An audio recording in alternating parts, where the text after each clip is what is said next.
Hello, and thank you for having me here in this symposium. I am so excited to share with you some insights and a little bit of my personal story. My name is Miri Rodriguez, and I am I'm business manager, storyteller, and I do so many things at Microsoft. And I'm just excited to share with you a little bit of my story, a little bit of who I am. I'm also a business owner like you, and I have learned a couple of things in life. I want to share with you five of those things to be happy and successful. Things that I have gone through personally in my own story that I hope will be insightful to you. I want to share that I am not just a business owner and a worker at Microsoft. I'm also a mother, a sister, a friend, so many different things to so many different people, as I said, a business owner. And I found early in life that it was important for me to define success for myself, and that's number one. It's the one thing that has really gotten me through life differently than most people, because I have been able to reach those milestones that I wanted, not because society or my parents or religion told me, I needed to get married at a certain age or become a VP or have this title or have a business at a certain age. It was really my own definition of success, of what I wanted to become at certain times of my life, or what I could become at certain times of my life. But you see, here's a picture of me graduating at 40 years old. That was my gift to myself. I came from Venezuela. I'm an immigrant. And I came here to the States when I was 13 years old. I was born in Venezuela to parents who are missionaries. So we didn't have a lot. When we came, we had not a lot of resources. And so we came here and we started kind of building ourselves and learning the language and trying to get ourselves to live here and live the American dream. Certainly going to an Ivy League school or graduating from an Ivy League school was not in the remit for me, was not something that I thought I could do. And as I got older, as I began to grow up a little bit, I decided, hey, why not? This is something that I think I can do. And so here's me at 40. I decided by the time I'm 40, I'm going to graduate from an Ivy League university, and I did. And so this was 2 days right before my birthday. I walked at the Georgetown University campus, and with a master's degree in communications and marketing. And so just grateful that the things in life that I accomplished, the milestones, were not set by someone else. Imagine if somebody would have said, hey, you have to graduate by 24 and that's it, that's your window, you're done. I would have missed it. I would have not given myself this opportunity. So I've learned in life that it's never too late to accomplish something. It's never too late to succeed at something that you think you want to do and that you set your heart out to do. That's the first thing. Define your own success. This is your life. You are the CEO not only of your company but of your life, and you get to do this as you live the rest of your life. You get to own your own success. Define that for yourself and celebrate those small moments that are successful in your life, because those are big moments in the end. The second thing I learned is that success is actually a team sport. You don't get there alone, right? Someone changed your diaper, someone gave you a bottle, someone took you to school to learn. We're not self-sufficient, we're not self-taught. Some areas we are, but most of the areas we have people behind us. We have people that have supported us and helped us and encouraged our journey. I certainly wouldn't be here had it not been for my mentors, for people that have rooted me in the most dire times of my life. And so I used to see this saying, that became popular in the last couple of years, that behind a strong woman is herself. And I looked at that, I was like, wait a minute, that's a lie. I mean, I know that I need all the help I can get, and I do take all the help I can get. And for me, every success I've been able to share with people around me, my tribe, people that have been with me throughout my life. So get yourself a tribe. That's very important. Get yourself mentors if you don't have them. That is something that I've learned. It's been a most teachable moment when I can pass something through my mentors and get that wisdom of someone who's been there before I've gotten there. So it's a team sport, and you celebrate it with people. Don't do life by yourself, and don't do business by yourself. You got people behind you, and you have people that can help you. So get yourself that tribe. The third thing is to brand yourself, and that's something that I want to spend a little bit more time here. This is probably where I'm going to pause a little bit to share of my story, because I don't know that I could be here had it not been for my platform, the platform that I created with my brand. Now, as I said, I was an immigrant. I had to learn the language. I had to, start living that American dream and working. At times, I had three jobs. And as I began to build this empire, the small empire for myself, really, what set me apart was that I took time to build my voice in my brand, and that's important. Now, I want to call out that self branding is not getting on LinkedIn and putting up your resume or building your profile. It's not just having social media followers. Again, social media is actually a channel. It's not your brand. It's a place that you use to build your brand digitally. But your brand really is how you make people feel.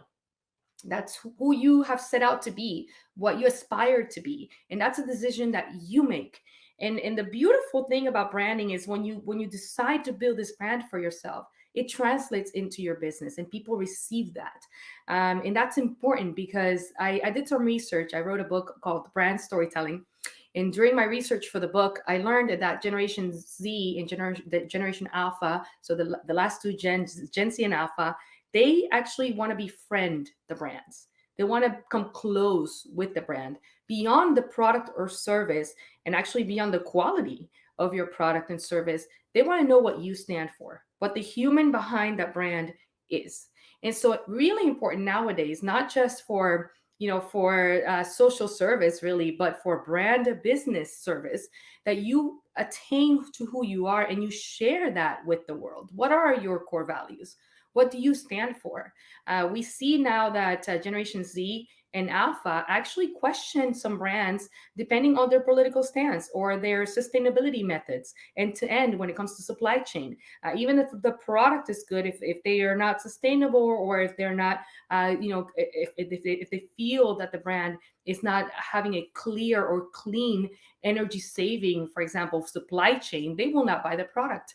So when you think about this and how we're thinking, and the new generations are thinking about branding, it goes beyond who you are and it translates your values into the company. So start with that. Start with a mission statement. Just like you have one for your company, you should have one for yourself, and create some attributes that your brand is about. For me, it took me a while. I started this journey a while, about maybe 10 years ago. And when I started it, I was thinking about those attributes of my brand. And I decided at the time that my brand would be feminine and kind. And so those two things are where I gauge everything about my brand. Am I dressing feminine and kind? Is my email feminine and kind? Do I show up feminine and kind? All the things, right? It's my social media showing up that way as well.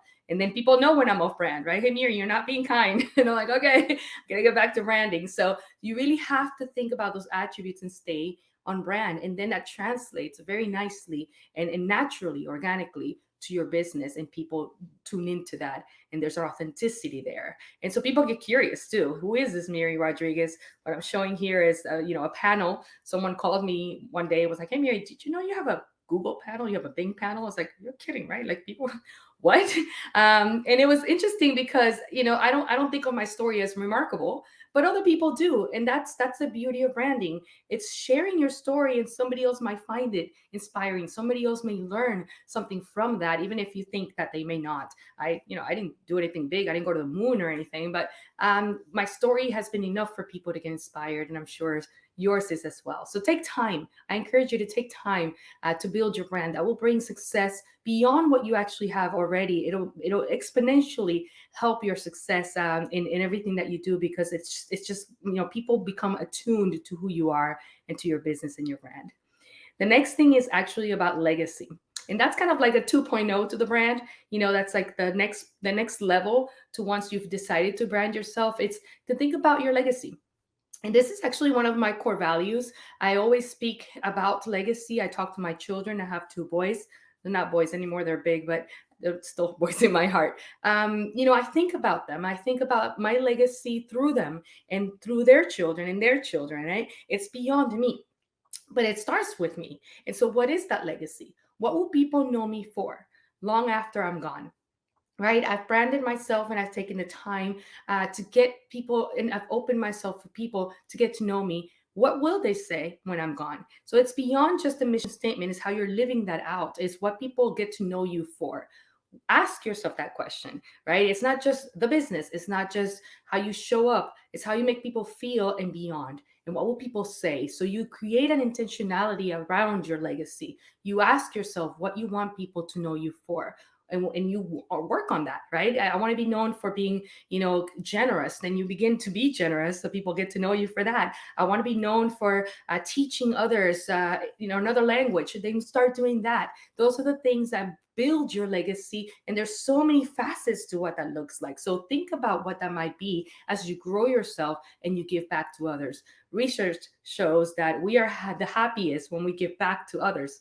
Certainly it is not about us, and I find that very curious because we spend a lot of our time in our lives thinking about our own happiness and how we make ourselves happy and building wealth and building knowledge for ourselves. But the reality is, once we've done that, how do we give that back? It's part of that legacy. And that's the last piece. It's legacy not only for yourself, but leaving a legacy for others in the future. What does that look like to you? I mentioned I come from Venezuela, and for me, it's deeper, right, than myself to have had the opportunity to come to the States and live the American dream that I'm living. I'm always every day so grateful. The reality is, I still have family there, and this is a country that today is seeing immense poverty. There's this a lot of political unrest. People dying every day. Just this, it's just devastating. When I think about a country that when I was there was one of the richest countries in Latin America. We have a lot of natural resources, petroleum, oil, and it's devastating for me to think about where we are today. And as I think about that, and the family that I left behind, is surely, of course, we help them, but what is beyond that, right? How can I, now that I'm in a position to help bigger, to have a bigger impact, not just to my family, but to my country, to people that live there? What will I do? How will I do that? Those are things I think about.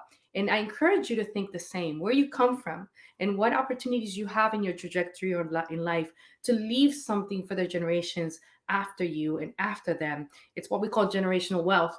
It's not really about money, by the way. It's knowledge, it's wisdom, it's what you can leave that it's everlasting in the generations to come. The beautiful thing about our story, about our brand, about our business, and everything that we begin and that we start is that we have an opportunity and a platform that we build ourselves to leave something for the next generations.